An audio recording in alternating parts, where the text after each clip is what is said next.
unity of the faiths.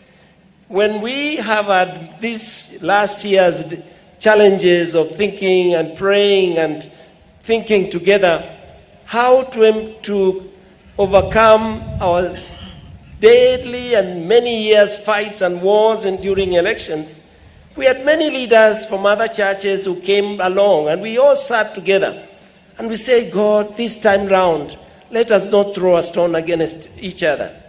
And it has happened. So to all our interfaith, interreligious communities, thank you. Clap for yourselves. So, by the way, I would like to remind myself of two things. It was a very difficult moment, still not yet out of the woods. That I hear now, people have started kuuliza nani alishinda, nani alishindwa. We thought we closed that chapter. Let's not start politics. Let's start working and walking what we all promise Kenyans. So this calls for all the clergy and religious men now and women to walk around their new bishop. Sit down and ulizaneni. Tufanyeje tusonge mbele. Tuko mbele. My good friend the Cardinal says, tumetoka mbali, tuko mbali na tunaenda mbali. We are all going far.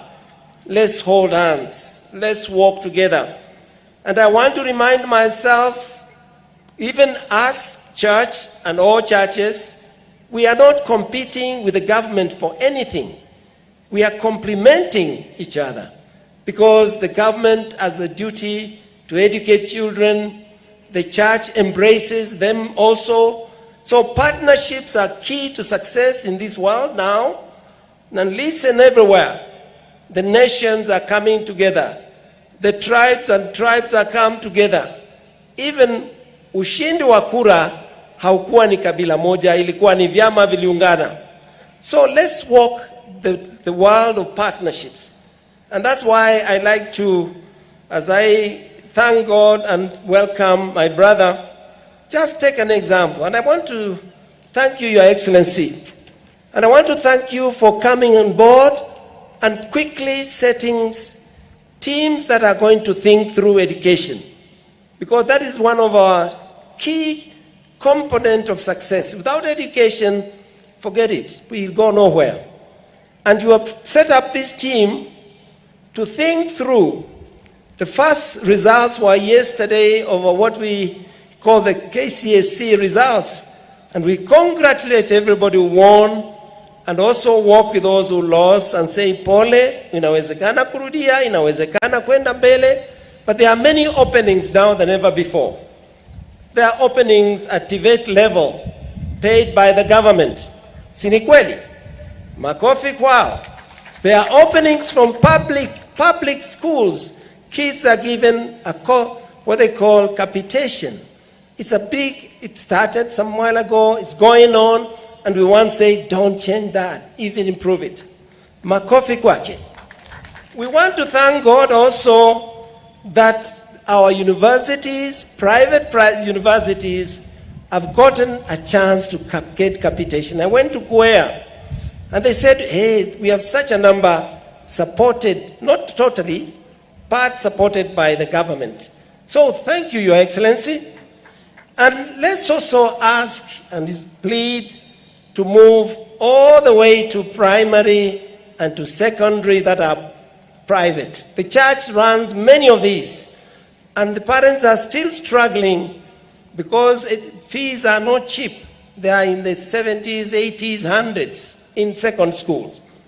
And they get a capitation. This would be a long way to go, Your Excellency. And I say that because right now, the phones of these bishops, many of them is about askofu natafuta form 1, unaweza kunilipia, and they are in their schools. And I was in a meeting, and these parents asked, now our students did so well. Where do we send them? Why? Because the other places have been filled, yes. But I think this sector needs to be cleared and clarified. We need that support so that all Kenyans are equal because all parents pay also their taxes, we hope. Let me wish you well. Let me wish everyone well. We want to think and want to say we want to walk together as one family. So last but not least, I want to give an example of what a free education looked like. I and others, some of us here, we were sent by the Catholic Church to a country, not names for the time being. And we want to find out how they make it out in education. And we found education is free. So how free is free? The schools are built, even the church schools were built and are supported by the government fully. They pay the infrastructure, all of it. They pay the salaries, all of it. They pay the teachers, all of them, and provide any other extra needs, the government. And what do their parents do? Send the kids to school, whatever school you choose, serikali pays, no extra cost. And that country still exists, and they still do that. So when we talk about free education, my good brother, I say brother because occasionally we meet and talk, I think we can go more.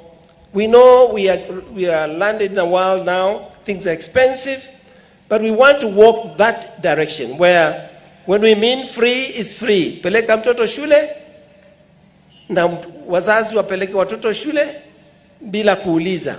Of course, remember the kids come to church schools and most of them very challenged families, the ordinary people who cannot afford everything. So with that, I like to say, I know it's work in progress and work is being done. Let's take home that free education to be really free. And thirdly and fourthly and lastly, to thank you for, I say, coming on board and trying to solve as many problems as we have.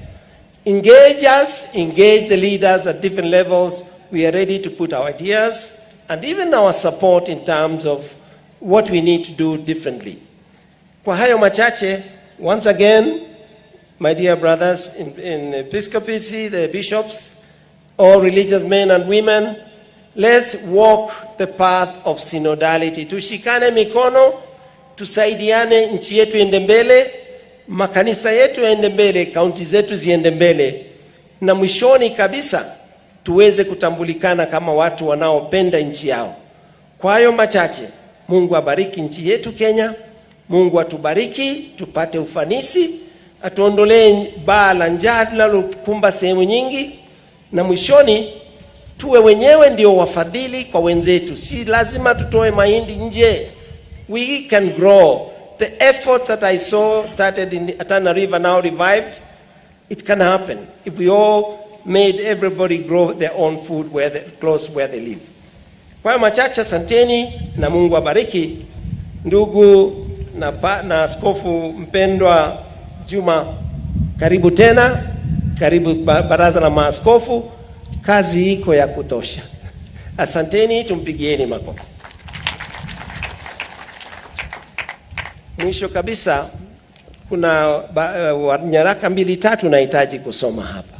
Kwa hivyo kwa heshima ya maaskofu hawa nimenituma, nimekuambia nikupe hizi, na kabla siku 2-3 ukimaliza yote usome. Habari ziko hapa nzuri, na kukualika sehemu na sehemu tufanye kazi.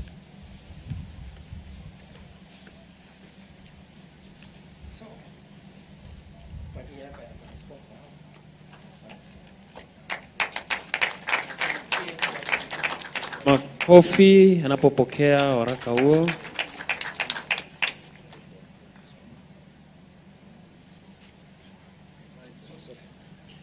Dereva